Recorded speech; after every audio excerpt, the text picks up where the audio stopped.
प्रिय माताओं और बहनों नमस्कार। स्वागत है आपका हमारे चैनल भक्ति की बात में। आज हम आपके लिए लेकर आए चतुर्मास्य विधान। कुंती पुत्र अर्जुन बोले, हे मधुसूदन, विष्णु भगवान का शयन व्रत किस प्रकार किया जाता है, सो सब कृपया करके कहिए। श्री कृष्ण बोले, हे अर्जुन, अब मैं तुम्हें विष्णु के शयन का व्रत विस्तार से कहता हूँ, इसे ध्यान पूर्वक स्मरण करो। जब सूर्य नारायण कर्क राशि में स्थित हो तब भगवान शयन करते हैं, और जब सूर्य नारायण तुला राशि में आते हैं तो भगवान उठते हैं। लोंद अधिक माह के आने पर विधि इस प्रकार रहती है। इस विधि से अन्य देवताओं का शयन न कराना चाहिए। आषाढ़ माह के शुक्ल पक्ष की एकादशी का विधि पूर्वक व्रत करना चाहिए। उस दिन भगवान की प्रतिमा बनानी चाहिए और चतुर्मास्य व्रत नियम से करना चाहिए। सबसे प्रथम उस प्रतिमा को स्नान कराना चाहिए, फिर सफेद वस्त्रों को धारण कराकर तकिया आदर से शयन कराना चाहिए। उसका धूप दीप और नैवेद्य से पूजन कराना चाहिए। भगवान का पूजन शास्त्र ज्ञाता ब्राह्मणों के द्वारा कराना चाहिए तथा पश्चात भगवान विष्णु की इस प्रकार स्तुति करनी चाहिए। हे भगवान, मैंने आपको शयन कराया, आपके शयन से संपूर्ण विश्व सो जाता है। इस तरह भगवान विष्णु के सामने हाथ जोड़ के प्रार्थना करनी चाहिए। हे भगवान, आप जब 4 मास तक शयन करें तब तक मेरे चतुर्मास्य व्रत को निर्वित रखें। इस प्रकार विष्णु भगवान की स्तुति करके शुद्ध भाव से मनुष्य को दांतुन आदि के नियम को शुरू करने के 5 काल वर्ण किए हैं। देवशयनी एकादशी से लेकर देवथानी एकादशी तक चतुर्मास्य व्रत के करना चाहिए।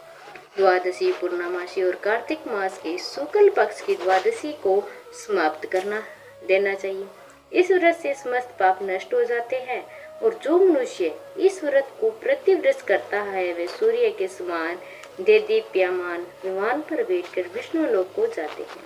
हे राजन, अब आप इसे दान का पृथक पृथक फल सुने। जो मनुष्य देव मंदिरों में रंगीन बेल बूटे बनाता है उसे 7 जन्म तक ब्राह्मण की योनि मिलती है, और जो मनुष्य चतुर्मास्य के दिनों में विष्णु भगवान को दही, दूध, घी, शहद और मिश्री आदि पंचामृत के द्वारा स्नान कराता है वह वैभवशाली होकर सुख भोगता है।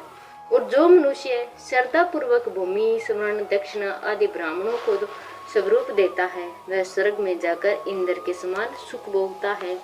और जो मनुष्य भगवान की स्वर्ण प्रतिमा बनाकर धूप दीप पुष्प निवेद आदि से पूजा करता है वह इंद्रलोक में जाकर अक्षय सुख भोगता है। और जो मनुष्य चतुर्मास्य के अंदर नित्य भगवान को तुलसी अर्पित करता है वह श्रवण के विमान पर बैठकर विष्णु लोक को जाता है। और जो मनुष्य विष्णु भगवान की धूप दीप से पूजा करता है उसको अनंत धन मिलता है। और जो मनुष्य इस एकादशी से कार्तिक के महीने तक विष्णु की पूजा करता है उनको विष्णु लोक की प्राप्ति होती है।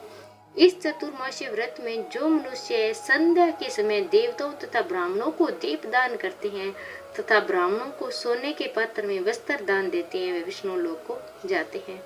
और जो मनुष्य भक्ति पूर्वक भगवान का चरणामृत लेते हैं वे इस संसार के आवागमन के चक्कर से छूट जाते हैं। और जो विष्णु मंदिर के नित्य प्रति 108 बार गायत्री मंत्र का जाप करते हैं वे पापों से लिप्त हो जाते हैं। जो मनुष्य पुराण तथा धर्मशास्त्र को सुनते हैं और वेद पाठी ब्राह्मण को वस्त्रों का दान करते हैं वे दानी, धनी, ज्ञानी और यशस्वी होते हैं। आगे का हम आपको कल के वीडियो में सुनाएंगे क्योंकि यह बहुत ज्यादा लंबा हो जाएगा।